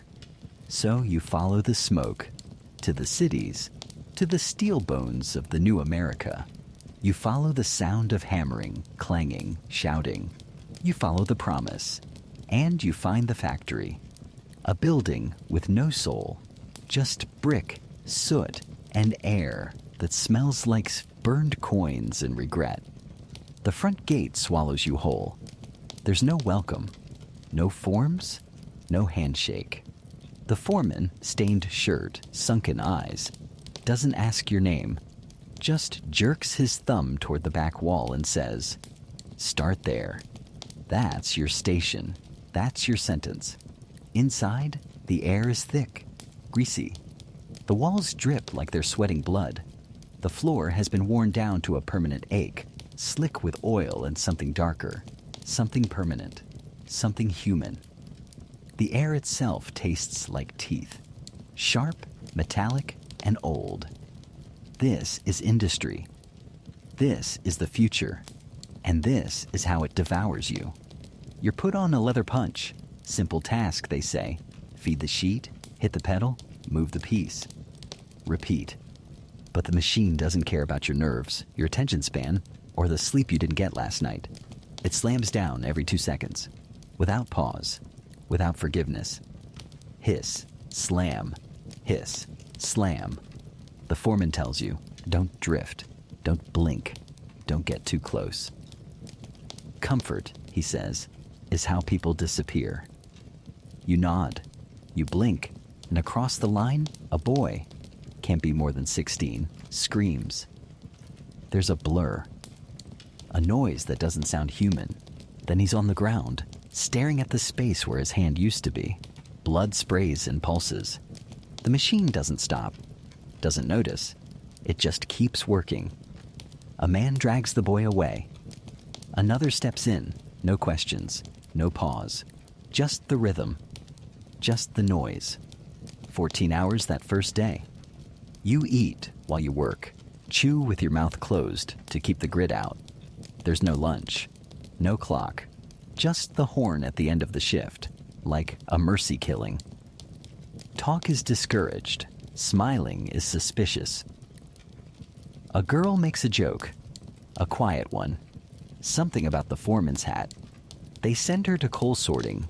She comes back a week later with black under her fingernails and a 1,000-yard stare. No one jokes after that. You come home sore in places you didn't know existed. You lie down on a mattress that used to belong to someone who didn't make it, and your ears keep buzzing. The factory doesn't stop just because you've left it. It hums in your jaw. It echoes in your spine. You dream in gears, in fire, in teeth made of steel. The second day, you start noticing what the first day hid. The broken people. Men whose backs are bent like question marks. Fingers fused together. Shoulders that twitch without warning. Women with their hair hacked short. Cheaper than a funeral when the rollers take a strand and rip it out by the root. One woman works with her left hand only. You wonder why. Then you see the stump where her right used to be. There are no guards, no safeties, no signs that say warning, only whispers, rumors, old bloodstains in the corner that no one talks about. Don't wear loose sleeves. Tie your boots tight. Never sneeze. They buried 3 fingers last week in a tin can out back. No names, just parts. The summer heat crawls in through every crack. The air thickens until it's more steam than breath. No fans, no brakes, no relief. Someone faints near the gears. They don't stop the line. Just drag her away and hose the spot. She's back the next day, gray-faced, silent. You think about leaving, just walking away. Let the city have this nightmare. But the math is simple. No job means no money. No money means no rent. No rent means the street. And the street doesn't forgive. So you stay. You get faster. Your body adapts. Your fingers split. Harden. Stop bleeding. They don't feel like yours anymore. Just tools. Extensions of the machine. You meet a man named Clyde. He's worked here 12 years. He's 36. Looks 70. One hand doesn't open all the way. Crushed by a press. The skin is like leather. He tells you, learn to use your feet, just in case. You laugh. He doesn't. Then comes the fire. A belt snaps, sparks, oil catches. Flame rolls up the wall like it's been waiting. Smoke curls low, dense, hot enough to blind. People shout, scramble. The door sticks. A woman jumps from the second floor. You hear her bones break before you see her land. You run, you live. The factory reopens in 3 days. They patch the wall. Hire replacements. The machine never skips a beat. You stop smelling like yourself. You start smelling like the place. Oil, grease, burned metal, and rust. You carry it home in your hair, your skin, your blood. You cough black for no reason. You wake with your hands still twitching. You start forgetting things. Faces, names, your reflection. You catch yourself in a pane of glass and don't recognize the shape you see. You used to sing. You used to laugh. Now you count beats. Punch, feed, turn, stack. Your mouth tastes like metal. Your hands no longer belong to you. One night you stare at them in the candlelight. They're cracked, wrapped in cloth, calloused beyond feeling. You try to remember what they used to look like, what they used to do. You can't. The factory isn't just a place anymore. It's a rhythm, a religion, a wound, and you're inside it now, forever caught in its teeth. You hear it before you believe it. Gold. The word hisses through saloons and boarding houses, like wind through dry grass. Low, urgent, electric. Found out west, they say, in the rivers, in the dirt. Little yellow stones that mean freedom, fortune, a life where no one calls you boy or laborer again. You don't ask questions. You pack. So does everyone else. This time the journey west moves faster. The rails have stretched their iron fingers farther. Coaches rattle down half-built roads. Some ride wagons, some mules, some just walk. If it heads west, it's full. You cram onto a stagecoach with 7 other strangers, all already arguing over claims they haven't seen yet. You arrive in California to madness. It's not a town, just a sprawl of tents, timber, shouting, and smoke. A fever dream of mud, sweat, and ambition. Merchants line the street, barking about miracle pans, guaranteed maps, and dust-proof boots. One man sells gold magnet oil for $10 a bottle. You ask what's in it. Secrets, he grins. It smells like vinegar and lies. You buy a pan anyway. You find a spot by the creek, and you start digging. At first, the land offers nothing. Cold water, muddy rocks. Your fingers prune and bleed. Your spine seizes. You dig until your nails go black, and your skin turns the color of rust. But just often enough. Just enough to keep you there, you see it. A fleck. A shimmer.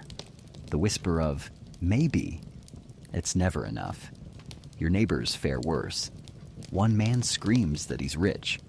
You run to him, but he's already gone. Robbed, drowned, doesn't matter. His tent is stripped by sundown. Another swears he struck a vein, then collapses the next day, shaking with fever. No one touches his claim, not out of respect, out of fear. The camps at night are lawless. Saloons built from canvas and whiskey sway with songs, fights, and slurred dreams. Men gamble boots, teeth, lives. Knives flash between laughs. Someone is always drunk. Someone is always armed. A man is shot over a stolen mule. Another over a woman. A third just for the way he walked. You sleep with your pickaxe under your bedroll. If you sleep. A preacher shows up one evening, sets up a canvas tabernacle, preaches fire and gold and salvation. He's robbed within the week, keeps preaching anyway. He draws a crowd. Hope always does. You try to eat healthy. You fail. Your diet becomes salt pork, hardtack, beans burned in the same tin you shave with. You boil your water, then your beans, then your hands. Still you get dysentery. You lose weight, teeth, interest in humanity. The days blur. The river changes color. The hope thins out. Historians still argue how many died here. From cholera, from fighting, from the cold, from their own dreams. The only thing that filled up faster than saloons were graveyards. The cruelest joke? Most never found gold. You didn't. But someone got rich. The merchant selling pans, the man selling boots, the ferry operator charging a day's wages to cross a creek. The ones who stayed dry made the money. There's a man in town who's never held a pickaxe. Owns 3 buildings now. People nod when he walks past. You trade your pan for a bowl of stew. Then you go back to the river. Again. Your hands shake. Your boots leak. Your tent droops like it's tired of you. One night, a bear claws through a neighbor's sight. The next, it's men with guns and twitchy fingers. You're not sure which was worse. You meet a woman who sells cactus pies for $1 a slice. They taste like dirt and hope. You buy 2. You thank her like she saved your life. One morning, you see a man standing in the water. Just standing, not panning, not moving, staring at nothing. He stays there for hours. No one asks if he's all right. You understand. Eventually you leave, with less than you came with. You limp back into town, pass a boy selling genuine gold rocks for $0.10 a piece. Fool's gold, you can tell. Painted, maybe. You buy one anyway, because now you understand. The gold rush was never about gold. It was about belief, about the dream, about the lie that maybe, just maybe, you'll be the one who makes it. And that kind of hope, it bankrupts fast. faster than a mine, faster than a promise, faster than you. You wake up wheezing. It starts in your chest, slow, thick and sticky, like someone filled your lungs with hot syrup and dared you to breathe through it. You cough once, twice, and the pain lights up behind your ribs like fire under wet wood. You reach for the bottle. It's amber glass chipped at the mouth, half full of something the color of brewed tobacco and the consistency of melted glue. No label, just a faint vinegar smell and a promise you're supposed to believe. You drink it. It tastes like turpentine stirred with penny nails and haunted dreams. But that's medicine now. It came from a man in town with a stovepipe hat and a wagon full of promises. He says he studied with European doctors, which might be true if European means Belgium and doctors means bartenders with strong opinions. He sells cure-alls for everything: fever, gout, female sorrow, unwanted thoughts. You ask what's in the bottle. He winks and says, mostly herbs and a little opium. You stop asking. In 19th century America, medicine is more performance than science. Doctors are often self-declared. Pharmacists are improvisers. And if it smells bad, burns going down, or makes you sweat through your boots, it's considered effective. So you keep drinking the syrup and rubbing on the chest salve that smells like a pine forest soaked in pig fat. You're not sure what's in it. Bear grease? Camphor? Lard infused with spite? Doesn't matter, you're desperate. You pass a sign nailed to a fence. Dr. Sylvester's miracle elixir cures illness, weakness, and poor moral hygiene. You almost laugh. Almost. Another bottle promises to fix spiritual fatigue and male inadequacy. You remember the widow who drank the whole thing in one sitting. They buried her in silence. The undertaker said, at least she went peacefully. That was a lie. Historians still argue how many people were cured versus poisoned by these frontier remedies. The ingredients ranged from the dangerous to the deranged: mercury, cocaine, arsenic, laudanum. One cough syrup was 40% alcohol, marketed for children. You visit a town doctor for the ache in your side. He stares at it, mutters about humors, and pokes you with something that might have once been a knitting needle. He calls it phantom congestion and recommends leeches. You decline. He offers to slap on a tobacco poultice instead. You decline harder. You walk home with the poultice anyway, just in case. On the way, you pass a woman selling witch oil in tiny vials, made from garlic, goose fat, and owl feather steep. She claims it works on everything except loneliness. That, she says, requires whiskey. You believe her. You hear about a new wonder tonic from Europe, chlorodyne. Stops pain instantly. They say it's divine. Turns out it's a cocktail of opium, cannabis, and chloroform. One man said it let him speak to angels. Another forgot how to walk for a week. You try it once. You forget 3 days. Wake up in a barn. You don't own a barn. So you go back to what you know. Warm water, soft bread, sweat it out. Sleep when it comes, and hope the fever breaks before your brain boils like an egg. Your neighbor chops off a fingertip splitting wood. He dips it in vinegar and ties it with bootstring. Says he read it in a pamphlet called The Rustic Healer. His hand turns gray. He says it's healing. You say nothing, because in this world, there are no clinical trials, just legends and local superstition. Your aunt drank turpentine for a sore throat. Your uncle swallowed hot ash for stomach cramps. A preacher once claimed he cured tuberculosis with raw onion and Psalm 91.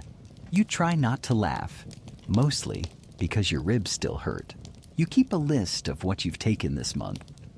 3 bottles of Professor Elwood's Vital Breath, a tin of powdered rhubarb and lye, a spoonful of cod liver oil laced with molasses and shame, a shot of honey mixed with kerosene and boiled nettle, 1 secret remedy involving mustard, 2 eggs, and a prayer in German.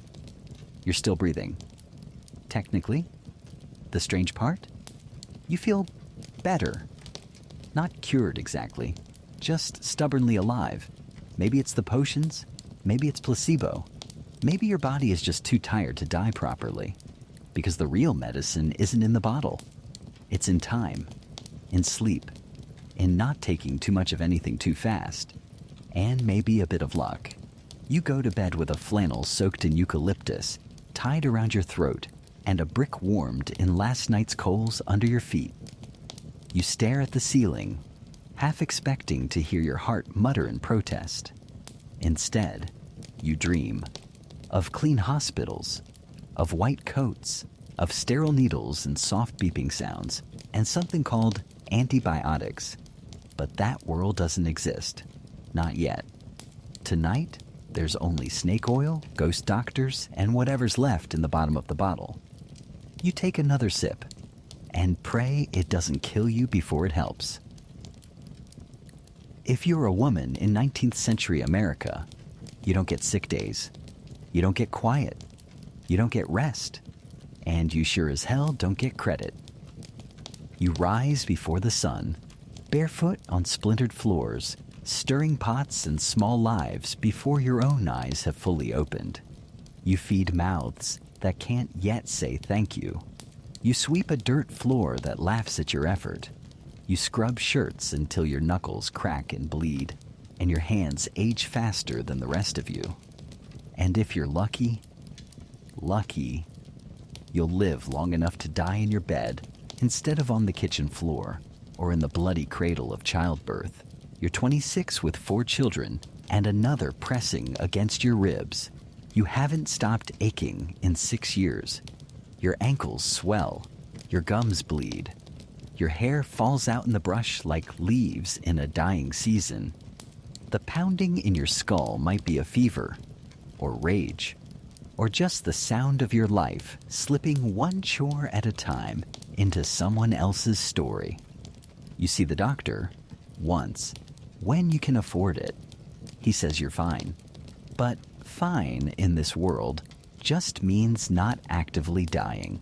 You give birth at home because hospitals are for the wealthy or the already dead. The midwife shows up with boiled scissors, a bucket of rags, and a hymn stuck in her throat.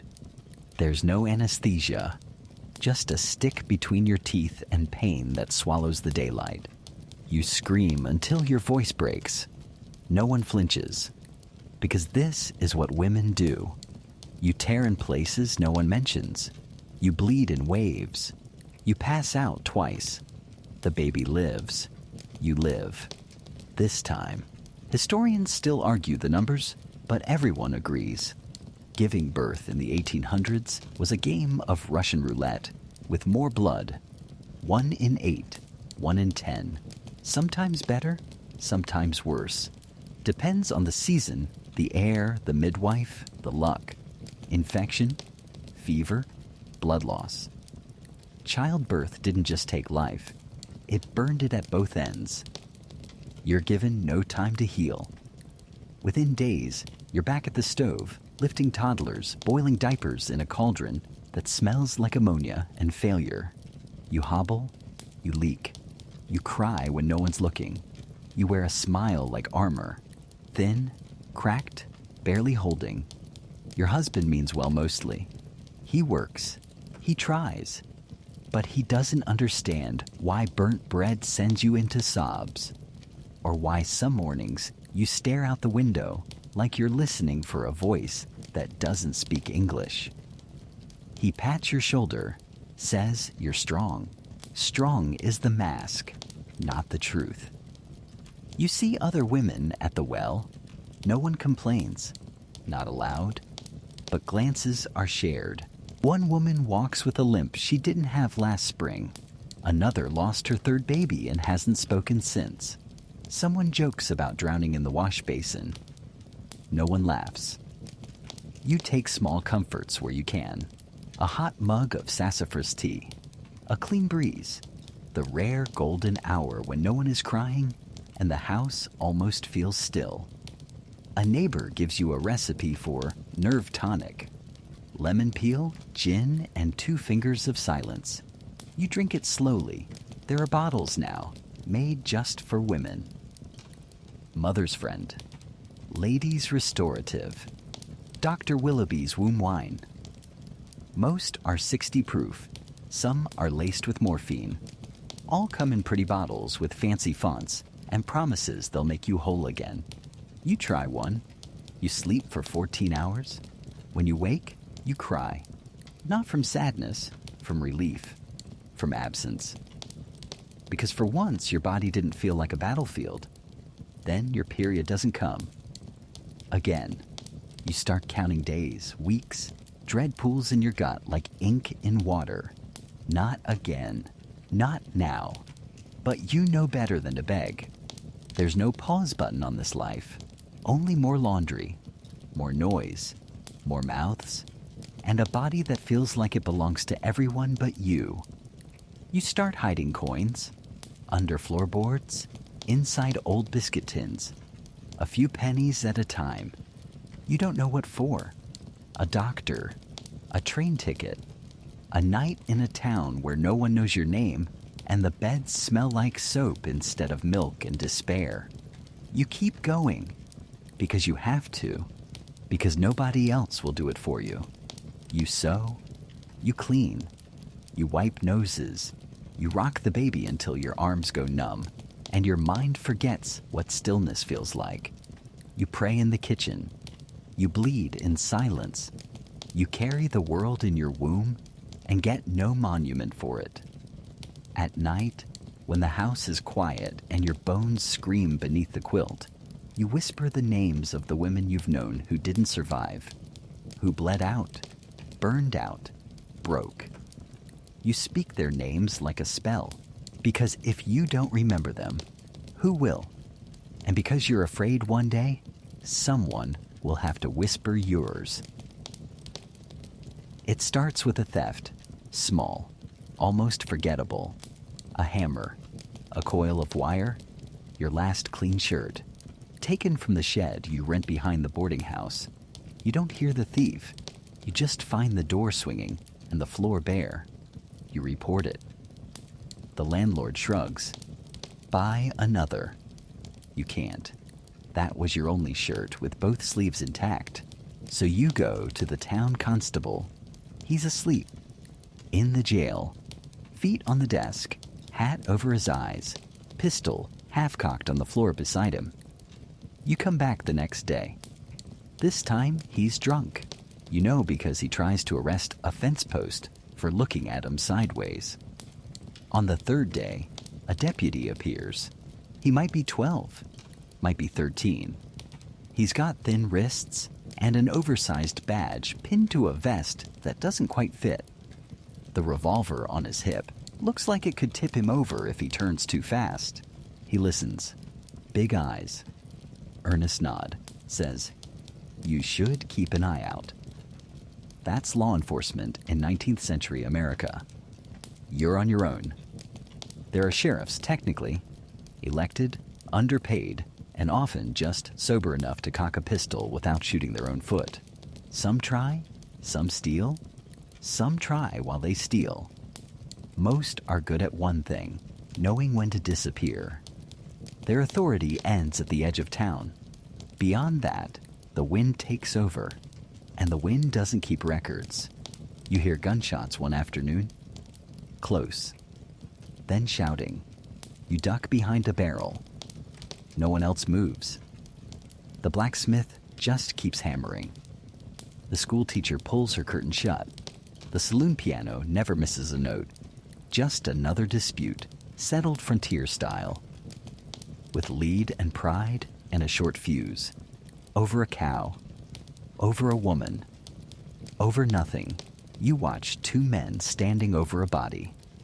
The marshal shows up 20 minutes later. He squints, spits, scratches his beard, and mutters, "You boys figure this out?" They nod.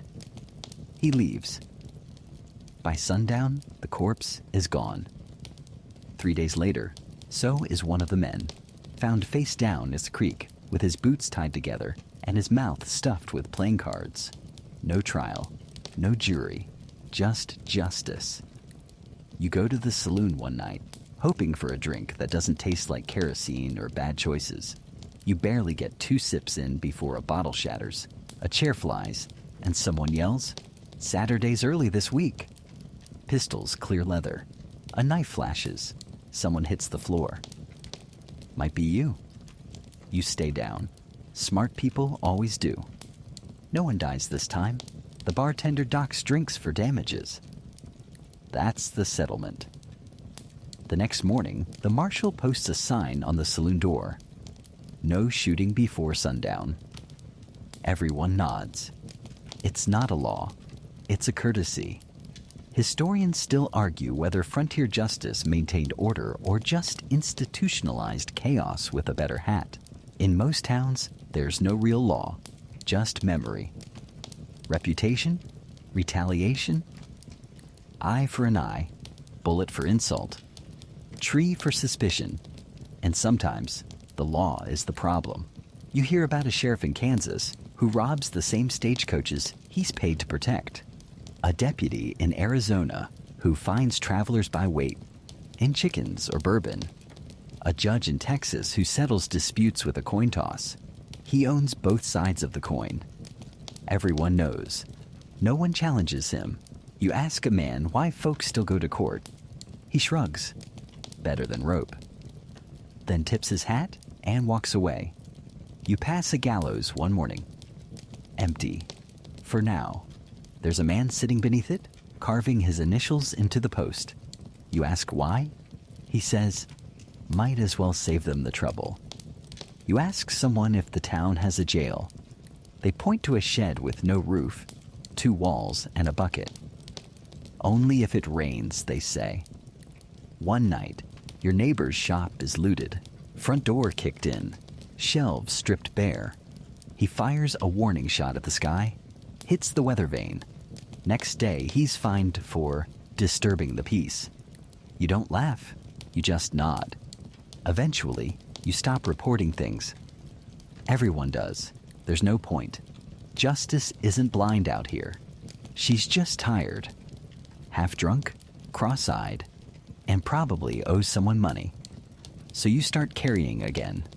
First a knife, then a pistol, then both. You sleep with the pistol by your bedroll. Practice drawing it under the table while pretending to butter bread. You get fast, then accurate, then quiet, too quiet. One night, someone grabs your coat in a dark alley. You don't hesitate. Steel flashes. There's a grunt. Then silence.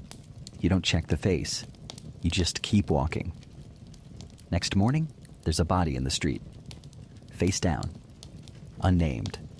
Forgotten. No one asks. No one blinks. The marshal walks by, lights a cigar, and says to no one in particular, well, must have had it coming. You drink your coffee, eat your toast, scrape burnt crust with the same knife you used last night. This is justice now.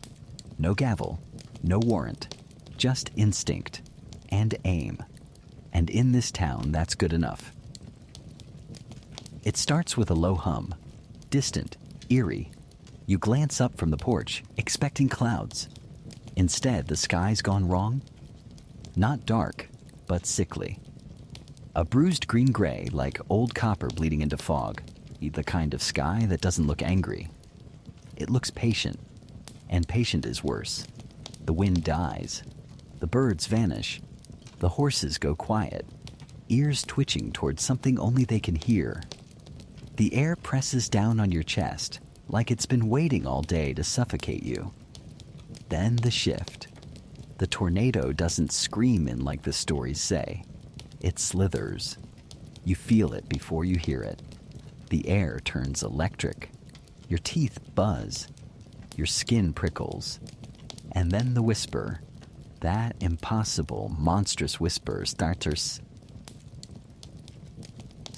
to rise. Someone yells from the road, "Get low!" But it's too late to run, too early to scream. The sky is folding in on itself. You grab what you can, a wool blanket, a tin of lard, the hand of the person closest to you. You dive beneath the floorboards, chest heaving, breath shallow, ears tuned to the sounds of a world unraveling above your head. And then it hits, not like a gust, like a god, enraged and unsupervised. Wood snaps like ribs. Nails shriek from their boards. Glass becomes airborne and intimate. The ground doesn't shake. It jumps. You feel the floor lift beneath you. You feel the air leave your lungs. You're not under the house. You are under a war. The sound is not a roar. It's a groan. Low, massive. Like the sky itself is splitting open, bleeding thunder. And inside it, the grinding chaos of your life being torn limb from limb by wind and steel and things you can't see. And then, silence. Not peace, just absence. You crawl out slowly, coughing dust, blinking against the brightness that follows devastation. Your ears ring. Your mouth tastes like dirt and metal. Your fingers shake. Your house is gone. Not collapsed, scattered. The stove is missing. A wall lies 2 streets over, neatly folded like laundry. A chair has landed on the neighbor's outhouse and is somehow still upright. There's a fork embedded in a tree trunk 6 feet off the ground. You laugh once, a choked, broken thing. Then you sit in the dirt and cry. Welcome to the frontier, where nature doesn't negotiate. It decides. And you're the paper it scribbles on. But it's not just tornadoes.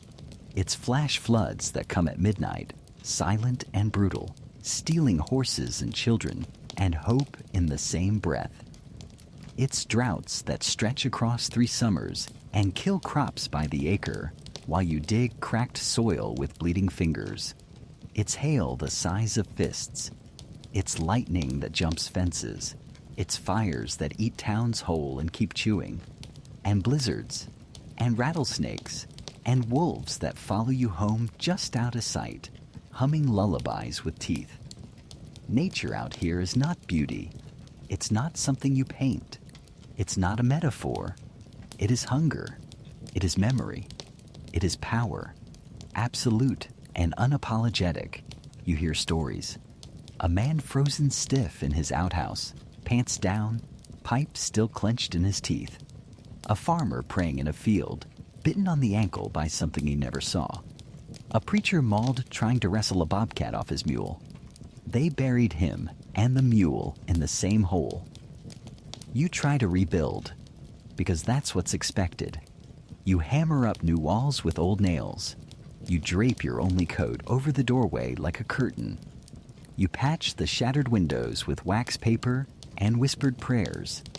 You dig a trench to keep the rain from pooling around the base. The next storm floods it anyway. You lose a boot in the mud, keep digging, barefoot, bleeding. You fix the fence. The wind takes it. You fix it again. The wind laughs and takes it again. A hawk swoops in and lifts your last chicken like it's personal. A coyote drags your stew pot into the woods. You see it the next day, still wearing your soup like a crown. You used to think God lived in the sky. Now you're not sure anything does. The animals don't fear you. Why should they? A skunk struts under your porch like a landlord. Raccoons break into your pantry with the confidence of bankers. A squirrel has turned your attic into a weapons cache. It chews through rope, linen, insulation. You set traps, they dance on them. You sleep light now. Always have one ear open, for rustling, for thunder, for that hum that means the sky is thinking about you again. You used to find comfort in the stars. Not anymore. Now they just remind you how small you are, how forgotten. In town, you meet a man with half his face singed, struck by lightning that snuck through his stovepipe while he napped. He woke up blind in one eye and smoking at the edges. He tells the story with a chuckle. You don't ask why. Maybe it's all he has left. You keep going, because what else is there? You build, you patch, you curse at the wind like it's an old rival. You learn how to sleep without expecting to wake in the same place, but you never trust a blue sky again, because you know what lives behind it. You know what waits. You hear the fiddle first, not loud, not proud, just there, like it's always been there. A slow, aching sound curling through the night like wood smoke, wrapping around broken beams and sagging rooftops, slipping between cracks in the world. It's not a song. It's a memory, a lullaby written in the key of loss. You follow it, not because you want to, but because you're too tired not to. After 100 disasters, 100 scraped knees and funerals with no coffins, you don't chase comfort anymore. You just drift toward it, like a leaf toward still water. The town is quiet, too quiet. No gunshots, no glass shattering, no boots stomping or lanterns tipping. Just that fiddle, sweet, slow, and haunted. And your own footsteps, soft in the dust, like you're walking through the bones of something that used to be alive. It leads you to the church, or what's left of it. The roof is gone. One wall leans like it's trying to remember how to stand, but someone lit candles. Someone swept the dirt from between the pews. Someone cared enough to pretend this place still matters. Inside, there's no sermon, no pastor thundering from a pulpit, just quiet voices, firelight, the smell of stew cooking in a dented iron pot, and the faint perfume of pine and old grief. Someone hands you bread, still warm, a tin cup. No questions, no names, not tonight. Because this isn't a service, it's a wake. For who? Everyone. A woman who slipped on black ice. A boy who wandered into the woods and never came out. A man who mouthed off to the wrong outlaw. A family that disappeared between coughs. A preacher who closed his Bible one night and didn't open it again. And maybe, just maybe, it's for you too. Not the breathing you. The one who came here thinking survival was about fists and fire and willpower alone. At the front of the room, there's a pine box, empty, on purpose. One by one, people approach and drop something in. A scarf, a broken watch, a ribbon, a dog-eared Bible, a tooth from someone's horse. Useless things, precious things, tokens of grief with no place else to go. You don't know what to offer, so you offer silence. You sit, you eat, you exhale, and for the first time in months, the breath goes all the way down. The music shifts. Just a little. Not happy. Nothing here is happy, but soft, tired, a tune with a limp. Something you could almost dance to if your legs remembered how. Someone taps a rhythm on their tin. A child claps. A man hums off key. For a second, the whole building forgets how broken it is. Even the stars outside seem to lean in. Historians still argue about the role of funerals out here, whether they were sacred, social, or just an excuse to sit down and share food before the next person vanished. But in this moment, you know the truth. Funerals are for the ones who keep waking up. A woman passes you a jar of peach preserves and whispers, "In case tomorrow's worse." You want to cry? You don't. You just nod and slip it into your coat like a holy relic. The music lingers, like smoke after a fire. You step outside. The stars are the same, distant, silent, ancient. But tonight, they don't feel cruel. They just feel tired. Like you. You walk home slower than usual, not because you're afraid, because for once, No one is chasing you. The path is familiar.